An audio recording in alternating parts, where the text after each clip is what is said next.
কে বলেছে সাকিব ফুরিয়ে গেছে? সাকিবরা ফুরিয়ে যান না। বিশ্বসেরারা হয়তো এমনই হয়।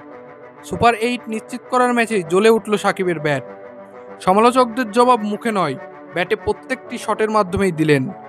অলরাউন্ডার র্যাঙ্কিংয়ে 5 নম্বর পজিশন যাওয়ার পরে জ্বলে উঠলেন বিশ্বসেরা অলরাউন্ডার। দেখিয়ে দিলেন অবসর নেওয়ার সময় তার হয়নি। 608 দিন পর সাকিব করলেন আগ্রাসী এক 50। নেদারল্যান্ডসের সাথে টস হেরে ব্যাটে যায় বাংলাদেশ। ব্যাটিংয়ে সুবিধা করতে পারেনি শান্ত। 3 বলে 1 রান করে আউট হয়ে যান তিনি। শান্তর দেখানো পথেই হাঁটেন লিটন দাস। 2 বলে 1 রান করেন তিনি। তানজিদ তামিম এবং সাকিব ভালো একটা পজিশনে দাঁড় করান দলকে। তামিম 26 বলে 35 রানের দারুণ একটি ইনিংস খেলে আউট হলেও ফর্মে থাকা হৃদয় আর সুবিধা করতে পারেননি।